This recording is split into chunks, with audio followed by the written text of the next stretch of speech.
Buvez les enfants. Salut tout le monde et bienvenue sur ma petite chaîne. On se retrouve aujourd'hui pour une vidéo tag. J'ai vu un tag pas mal circuler sur Booktube qui est le Media Freakout Book Tag. J'espère que mon accent était acceptable.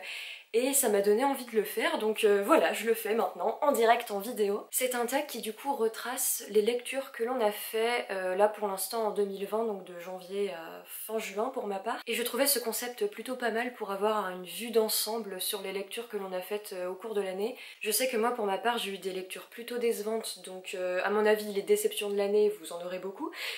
Du coup on va commencer tout de suite. J'ai les questions du tag du coup sur mon téléphone. Alors, la première question c'est le meilleur livre lu en 2020 pour le moment. Alors pour ma part, le livre que j'ai préféré pour l'instant en 2020 c'est Nocturna de Maya Montaigne. C'est un livre, j'arrive pas à savoir à quel point il est populaire ou pas, je le vois quelques fois sur Bookstagram mais pas non plus énormément. J'en ai entendu parler grâce à Romy de la chaîne Books and Coffee with Romy, elle a aussi un Instagram et j'aime bien cette fille. Elle parlait de Nocturna avec beaucoup d'entrain et d'emphase, du coup ça m'a donné très envie. Le synopsis m'a tout de suite intriguée, j'ai trouvé ça très original. Nocturna c'est un livre de fantasy, c'est un monde où la magie existe et dans ce monde chacun a sa propre magie, c'est une magie qui reflète en quelque sorte notre identité. Dans ce livre on suit deux personnages principaux, un prince qui s'appelle Alfie et une voleuse qui s'appelle Finn que j'ai beaucoup aimée. Alfie et Finn deviennent amis et s'allient pour contrer une sorte d'entité sombre un peu mythologique qui s'apprête à tout détruire sur son passage. Nocturna c'est ma meilleure lecture pour l'instant parce que l'univers est très intéressant et très bien construit. Le système de magie où chacun a une magie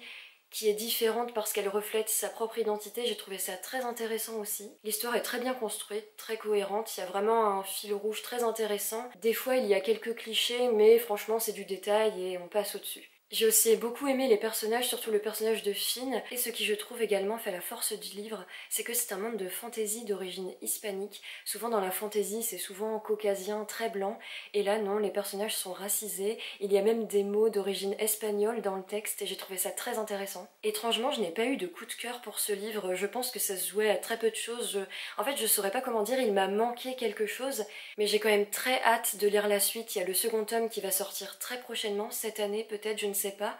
Et en fait c'est très possible que ça me fasse comme La Passe Miroir. La Passe Miroir qui, comme vous le savez, est l'une de mes sagas préférées. Le premier tome je l'ai lu, j'ai bien aimé mais sans plus, et pourtant j'ai adoré la suite. Là c'est possible que ça me fasse la même chose et que A Forgery of Magic, qui est le nom de la saga, soit en fait un véritable coup de cœur. On verra ça plus tard. Je sais pas vous mais moi j'ai ultra chaud ici.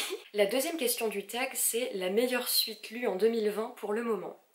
Alors ça, vous n'allez pas être très surpris, c'est bien sûr le tome 4 de La Passe Miroir. En même temps, c'est la seule suite de livres que j'ai lu cette année pour l'instant, donc c'était pas très compliqué.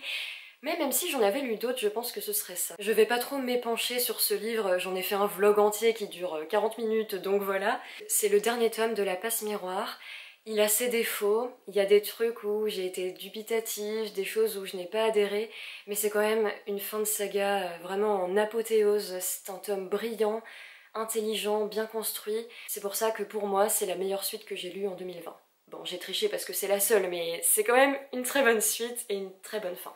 La troisième question du texte, c'est la nouvelle sortie que vous voulez lire. Donc là du coup c'est des sorties qui ont déjà été faites en 2020, qu'on n'a pas encore lues et qu'on voudrait lire. Alors moi je n'ai toujours pas lu The Ballad of Songbirds and Snakes, du coup qui est le sequel ou le préquel, je sais jamais quoi et quoi. Bon, qui est un livre qui se situe avant l'histoire des 3 tomes d'Hunger Games qu'on connaît, qui est sorti en mai. Et beaucoup de gens l'ont lu là sur Bookstagram et Booktube et moi toujours pas parce que le livre coûte un peu cher, donc voilà, j'attendais de l'avoir en occasion. Je sais qu'on suit l'histoire du président Snow quand il était jeune, donc ça m'intrigue beaucoup. Par contre les avis que je vois en ce moment sur Booktube et sur Bookstagram sont tous très mauvais. Bon, très mauvais j'abuse peut-être, mais les gens ont l'air très déçus par ce livre, donc c'est pour ça qu'en fait j'ai pas si hâte de le lire. Disons que quand j'aurai l'occasion de l'acheter, je l'achèterai et je le lirai, mais avant ça, voilà. J'ai hâte, mais en même temps je sens que je vais être déçue comme tout le monde, donc bon, j'attends de voir ça. Un autre livre aussi qui me donne énormément envie, c'est Felix Ever After, de... Je n'ai pas du tout le nom de la personne qui a écrit ce livre. Kassen Callender. Ça va Mimine? Tu te demandes ce que je fais? Elle doit se dire mais qu'est-ce qu'elle a à parler toute seule elle. C'est un livre qui est sorti en mai 2020 et j'en entends beaucoup parler sur Bookstagram. Ça raconte l'histoire d'un garçon trans, j'en sais pas vraiment plus mais ça a l'air vraiment extrêmement bien. Je vois que des avis positifs, que ce soit sur Booktube ou sur Bookstagram. Donc voilà, ça me donne vraiment très envie de le lire cette année. Alors, Prochaine question du tag, je pense que c'est la quatrième, la prochaine sortie prévue que vous attendez le plus. J'attends énormément Midnight Sun, qui est en gros Twilight raconté du point de vue d'Edward. J'avoue, j'ai très hâte de lire ce livre.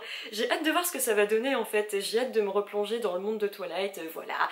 Je dois avouer que Twilight fait quand même partie de mon cœur. C'est une saga qui certes a énormément de défauts, mais je trouve que beaucoup de gens la défoncent un peu pour rien, et aussi beaucoup par misogynie, donc bon, je reste très attachée à Twilight et je l'assume complètement. Une autre sortie que j'ai très hâte de lire, c'est Loveless d'Alice Oseman. Alors oui, je n'ai toujours pas lu Alice Oseman, et peut-être que je commencerai par Loveless, il sort là en juillet, et ça va parler d'une fille qui est aromantique, donc je trouve ce sujet très intéressant, j'ai hâte de le lire, donc on verra si c'est mon premier Alice Oseman ou pas. Du coup, j'ai aussi également très envie de lire Occulta, qui est le deuxième tome de A Forgery of Magic, du coup le deuxième après Nocturna dont j'ai parlé tout à l'heure. Lui par contre, je n'arrive pas à savoir quand il va sortir, et des fois j'avais l'impression qu'il était déjà sorti.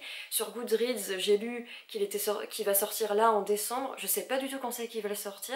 J'ai l'impression que ça va être cette année, donc on verra, mais j'ai très hâte de le lire. Et j'ai aussi très hâte de lire le manga de Fangirl de Rainbow Rowell, je vais le dire à la française parce que Rainbow Rowell, là, ça le fait pas trop, de Rainbow Rowell, qui va sortir là en septembre ou octobre, je sais plus.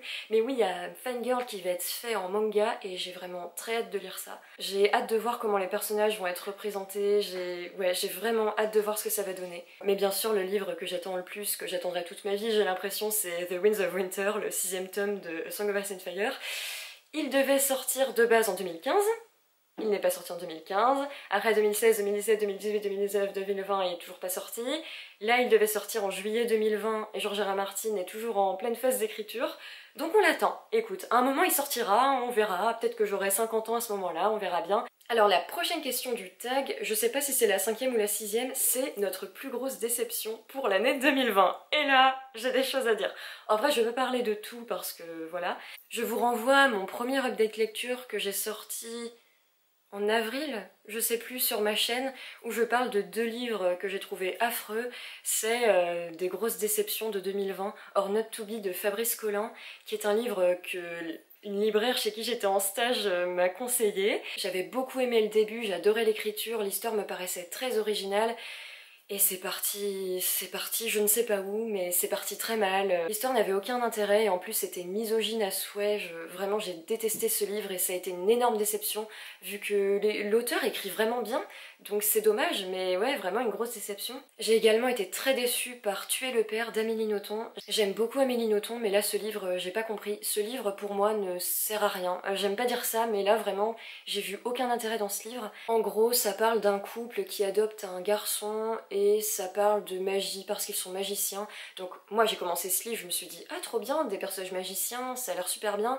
Et le livre, ça part, on sait pas où, ça, franchement, j'y ai vu aucun intérêt. Si vous avez aimé, dites-le moi, parce que je pourrais, non, enfin, je pourrais comprendre en soi, mais voilà quoi.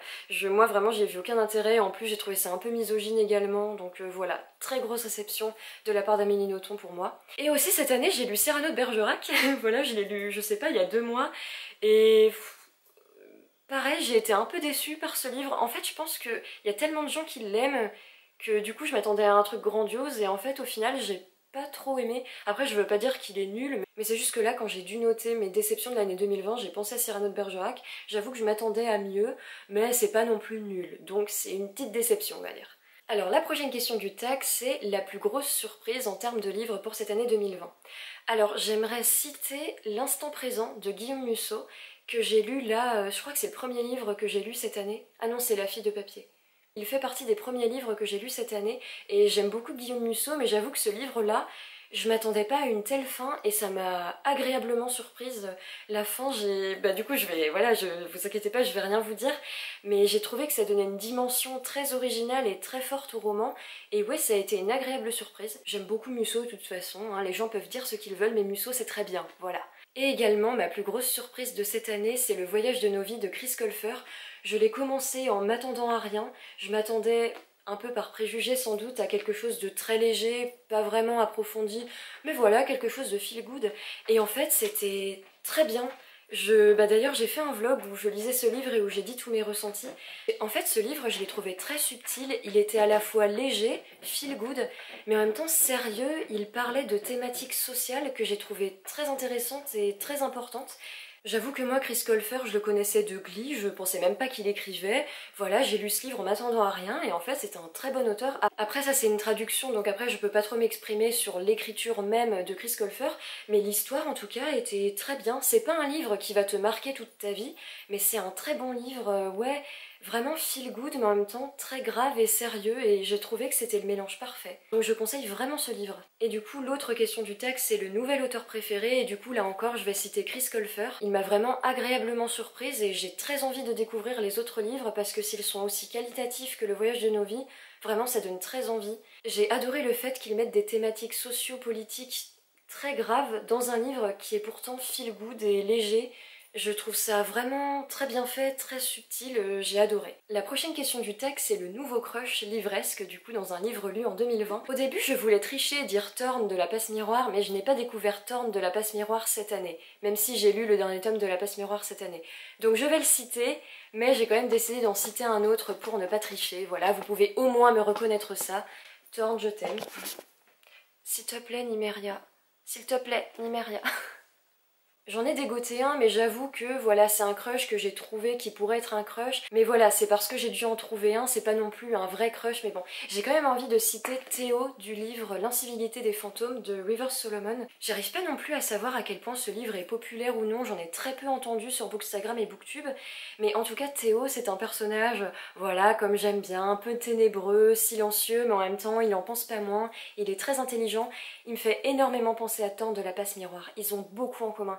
Ils ont vraiment un truc par rapport à l'hygiène, c'est des taiseux, mais voilà, ils sont très intelligents, voilà. Bon, c'est le genre de personnage que j'aime bien, donc voilà, petit coup de cœur pour Théo de l'incivilité des fantômes. Votre nouveau personnage préféré dans un livre en 2020? Je pourrais citer Finn de A Forgery of Magic, du coup je l'ai connue dans Nocturna. C'est une jeune fille qui a un passé très lourd et très sombre et qui est traumatisée mais tout de même très forte parce qu'elle n'a pas le choix.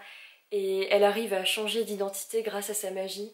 Et elle est vraiment très intéressante, j'ai hâte d'en savoir plus sur elle dans les prochains tomes. Mais mon coup de cœur vis-à-vis d'un personnage dans un livre cette année, c'est quand même Emma du manga The Promised Neverland, un manga que j'ai découvert cette année, et le personnage d'Emma, vraiment, je suis qu'au début de ce manga, mais Emma, c'est une petite fille absolument géniale, très vive, très intelligente, très souriante, mais en même temps, voilà, très intelligente, je l'aime vraiment beaucoup et j'ai hâte d'en apprendre plus sur elle dans les prochains tomes de The Promised Neverland. The Promised Neverland, c'est vraiment un manga qui est une très belle découverte pour moi en 2020, j'aime vraiment beaucoup et ouais, j'ai hâte de savoir la suite. Prochaine question, le livre qui vous a fait pleurer. Le tome 4 de La Passe Miroir. Le tome 4 de La Passe Miroir, vraiment, j'étais en pleurs. En même temps, c'est la fin d'une de mes sagas préférées, c'est un peu logique, mais vraiment, j'ai pleuré à beaucoup de reprises et la fin, j'étais vraiment en pleurs. Et j'ai mis du temps à m'en remettre. Là, je dirais que je suis à peu près remise. Même si des fois, je fixe un mur pendant quelques minutes en pensant à la fin. Donc est-ce que je m'en suis tout à fait remise? Je ne sais pas. Mais je pense que je n'étais pas la seule. Je pense qu'on est beaucoup à avoir énormément pleuré pour cette fin de La Passe Miroir. J'aimerais également aussi citer encore une fois Le Voyage de nos vies de Chris Colfer, où j'ai également pleuré à la fin. La fin, je m'y attendais pas. Et du coup j'ai pleuré, après ça a duré 5-10 minutes, voilà, j'ai pas non plus pleuré pendant des heures, mais j'ai quand même un peu pleuré, donc j'aimerais quand même le citer. Alors prochaine question du tag, le livre qui vous a rendu heureuse. J'avoue qu'il y en a aucun qui m'est venu, je saurais pas lequel citer. Il y en a aucun vraiment feel good ou off. C'est vrai que Le Voyage de nos vies est feel good puisque les personnages partent en road trip, mais après ce qu'il m'a rendue heureuse, je ne sais pas. The Promised Neverland, c'est vrai que je suis contente quand je le lis, mais bon, en même temps, c'est un peu sombre quand même ce qui se passe, donc non, pas du tout. Donc ouais, vraiment, là, j'ai aucune idée qui me vient en tête. Je lis des livres tristes, en fait, quand j'y pense. Je ne suis pas heureuse en lisant. Pourquoi je lis, en fait? La prochaine question, c'est le plus beau livre qu'on a acheté ou qu'on a reçu. Malheureusement, j'ai un très beau livre sur Klimt qu'une amie m'a offert, mais je ne l'ai pas ici, parce que là, je suis pas dans mon appartement, donc je suis triste, mais je dirais que c'est ça, le plus beau livre que j'ai reçu. Sinon, un livre que j'ai acheté, il y en a deux. Dans une bouquinerie, j'ai trouvé Une femme d'Annie Ernaux dans une très belle édition en hardback. Voilà. La couverture est vraiment super belle, j'ai flashé dessus, et en plus ce livre, j'avais très envie de le lire depuis longtemps, donc livre qu'on a envie de lire depuis longtemps et belle couverture, forcément on achète. Le hardback du coup ça donne ça, je le trouve vraiment super beau. Et aussi dans la même bouquinerie, j'ai trouvé un collecteur de plusieurs romans de Marguerite Duras qui est également en hardback. Et voilà, dès que j'ai vu la couverture, j'ai vraiment flashé, surtout que j'aime énormément Marguerite Duras. Après là, le hardback est pas forcément... il est juste noir. Mais là, il y a des images du coup de l'enfance de Marguerite Duras. Et... Oula. Et ici également, je le trouve vraiment très beau. Et surtout, je suis super contente parce que d'habitude, les livres comme ça, j'ai peur que ce soit écrit trop petit. Mais en fait, là, l'écriture est assez grande et fluide. Et pour finir, la dernière question du tag, quel livre devez-vous ou voulez-vous lire avant la fin de l'année? Alors moi, il y en a beaucoup, notamment les livres que je vois souvent revenir sur Bookstagram et Booktube. J'entends notamment énormément parler de A Darker Shade of Magic de V.E. Schwab. Donc là, c'est le premier tome de la saga. Et il est temps que je le lise, vu ce que tout le monde en dit sur Bookstagram et Booktube, ça me donne vraiment très envie, le synopsis, l'univers. Ouais, j'ai vraiment très envie de le lire, donc j'espère le lire cette année. Je pense même que je vais le lire là cet été. Il est dans ma palle de l'été, donc il faut que je le lise cet été. Il y a également la saga The Raven Cycle que j'ai envie de découvrir de Maggie Stiefvater, donc là j'ai le premier tome, The Raven Boys. Ça c'est pareil, ça j'en entends parler vraiment depuis des années. A Darker Shade of Magic pas longtemps, parce qu'il est assez récent, mais ce livre vraiment ça fait des années, même sur Tumblr, maintenant j'y suis plus vraiment, mais il y a quelques années j'étais sur Tumblr et les gens en parlaient déjà énormément. Donc voilà, j'ai vraiment très envie de le lire. Je pense aussi que je vais m'y mettre cet été. Cette saga, j'en entends que du positif et le synopsis me donne très envie. Donc voilà, je pense vraiment là que je vais le lire cet été. Et j'aimerais aussi énormément lire A Night of the Seven Kingdoms de George R. R. Martin, qui est du coup un préquel de A Song of Ice and Fire, qui est ma saga préférée. Ce livre, ça fait très longtemps qu'il est dans ma palle, faut vraiment que je le lise cette année. Et j'espère qu'en lisant ce livre, j'oublierai mon attente douloureuse de The Winds of Winter. Voilà, il faut vraiment que je le lise, donc là 2020, c'est la bonne année. Je vais essayer de le lire. Et sinon, j'aimerais aussi également lire Alice Oseman. Il faut vraiment que je me mette à Alice Oseman. Vraiment, tout le monde parle d'elle en positif. Je lis les synopsis de ses livres qui me donnent très envie. Il est temps qu'en 2020, je lise Alice Oseman. C'est pareil, j'ai jamais lu Virginia Woolf, vraiment. Et je m'étais dit en 2020, je lis Virginia Woolf. Et là, on est fin juin, je ne l'ai toujours pas lu. Donc, est-ce que j'y arriverai avant la fin de l'année? On verra. Mais déjà, là, je vous ai présenté quand même pas mal de livres. Donc on va voir, et du coup je vous donne rendez-vous à la fin de l'année. Je pense que je ferai un bilan de mes lectures de 2020, on verra ce que ça donne. On verra. Voilà, c'est la fin de cette vidéo, j'espère que cette vidéo tag vous a plu. Si c'est le cas, n'hésitez pas à liker et pourquoi pas vous abonner. Et n'hésitez pas non plus à m'écrire des commentaires, ça me fait toujours plaisir de vous lire. N'hésitez pas à me conseiller des livres, à me dire ce que vous pensez des livres que je vous ai montrés. Et je vous dis à bientôt pour une prochaine vidéo.